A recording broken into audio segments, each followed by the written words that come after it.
É Estado de Direito. E ele está sendo ameaçado aqui no Brasil? No começo de junho de 2025, o ministro do Supremo Tribunal Federal, Alexandre de Moraes, disse em um evento do Tribunal Superior Eleitoral que pouco importa quais são ou quais serão os inimigos da democracia, os inimigos do Estado de Direito. Sejam inimigos nacionais, sejam inimigos internacionais, o país soberano como o Brasil sempre saberá defender a sua democracia. Como você vê, Moraes disse que é absolutamente inflexível na defesa do Estado de Direito. Mas, afinal, o que é Estado de Direito citado por Moraes? O que é Estado democrático de direito? E ele está sob ameaça aqui no Brasil? Vem comigo entender agora nesse nosso encontro com o conhecimento. Eu sou o Deltan Dallagnol, fui procurador da República e tenho mestrado em Direito em Harvard. Eu lutei durante toda a minha vida para fazer o direito valer no Brasil, especialmente colocando bandidos na cadeia. O meu objetivo com essa série de vídeos é que você entenda os principais temas tratados no mundo da justiça e da política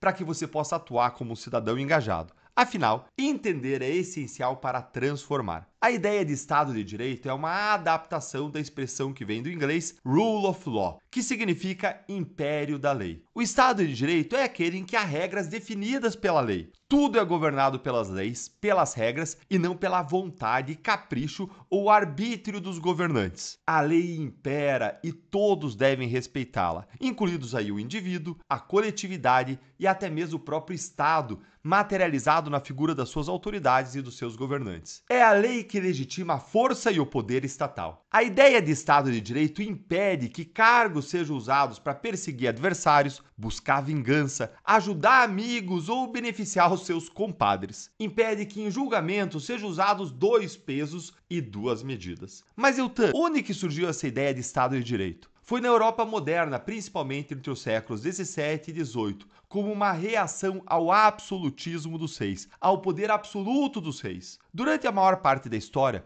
o poder foi concentrado na mão de poucas pessoas, mas principalmente de reis e de rainhas que justificaram seu controle por meio de uma doutrina política e religiosa chamada de direito divino dos reis. Basicamente, essa doutrina ou teoria prega que o direito dos reis governarem teria sido recebido diretamente de Deus e não de qualquer autoridade aqui na Terra, como por exemplo o povo. Sendo divinos, os reis e rainhas eram absolutos e intocáveis, e a sua autoridade não podia nem ser questionada. Afinal, ninguém pode questionar Deus. Aos poucos foram surgindo filósofos, teóricos, cientistas políticos que passaram a contestar essa ideia, alegando que o poder do Estado deveria ser limitado por leis e que o governo e o rei não estavam acima das leis. Surge aí o Estado de Direito, tendo como expoentes duas grandes figuras históricas. A primeira é John Locke, que foi um filósofo britânico dos anos 1600 e defendeu que o governo só existe para proteger os direitos naturais das pessoas, especialmente vida, liberdade e propriedade. O segundo foi Montesquieu, um dos mais importantes filósofos da história. Ele foi responsável por criar, nos anos 1700, a teoria da separação dos poderes, reforçando a ideia de que todo aquele que exerce poder tende a abusar desse poder. Por isso, Montesquieu pensou que o poder deveria ser exercido igualmente por três poderes,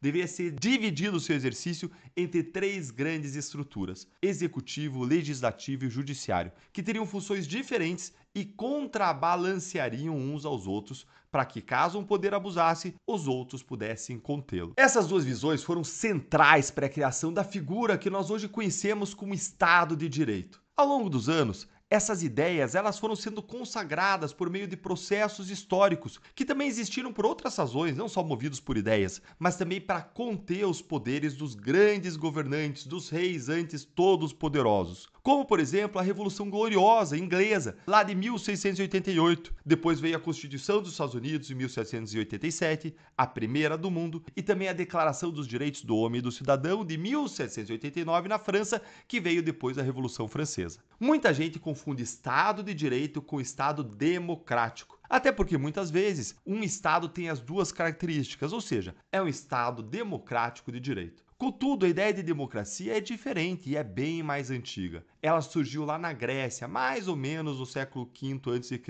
No modelo grego, os indivíduos que eram considerados cidadãos, em geral homens livres de posses, eles poderiam exercer o poder de forma direta em assembleias, onde eram realizadas votações e debates a respeito do destino das cidades-estados. Com o fim do absolutismo dos reis, com as revoluções liberais e com a criação de ideias como a do Estado de Direito, entre os séculos XVIII e XIX, passou a surgir no mundo a democracia representativa moderna, como a gente conhece ela hoje, em que os cidadãos elegem os seus representantes que passam a exercer o poder não por um direito divino, mas sim porque eles foram escolhidos em um processo democrático. Assim, após o final da Segunda Guerra Mundial, o conceito antigo de democracia e o conceito moderno de Estado de Direito se fundem para criar o Estado Democrático de Direito como a gente conhece hoje. A ideia de Estado democrático implica que o poder emana do povo. A vontade do povo é soberana dentro dos limites do pacto fundamental. E quando você fala de pacto fundamental,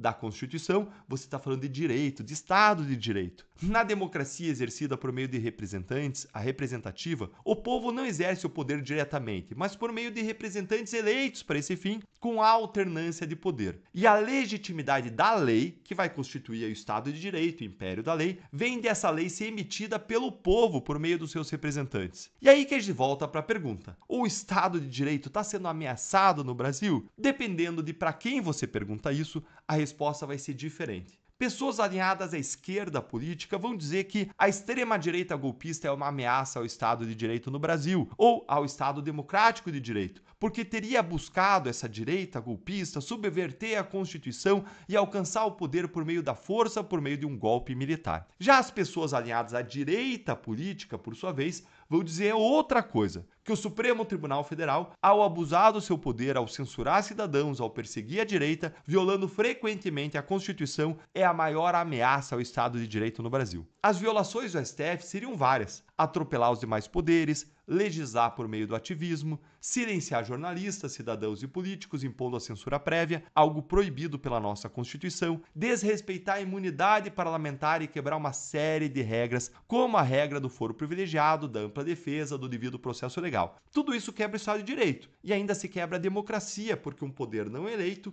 o poder judiciário, passa a atropelar o legislativo e uma espécie de fazer leis por meio do ativismo, passa a baixar uma série de regras, atropelando a soberania popular exercida pelo poder legislativo por meio dos representantes eleitos. Ou seja, o Estado de Direito estaria ameaçado. A gente pode ainda imaginar uma terceira categoria de pessoas que defendam que a corrupção sistêmica que é a maior ameaça de todas ao Estado de Direito. Aliás, corrupção sistêmica como aquela que a gente descobriu na Lava Jato. Afinal, bilhões de reais em dinheiro público são desviados por políticos e por partidos para o seu próprio enriquecimento, enchendo os seus bolsos e também investidos esses recursos nas campanhas eleitorais, objetivando a reeleição. Isso é uma violação básica do império da lei. E isso também é uma violação básica da democracia, porque pesquisas mostram que rios de dinheiro são capazes de impactar as eleições de modo significativo. E para você, qual que é a resposta correta? O Estado Democrático de Direito, ou então o Estado de Direito,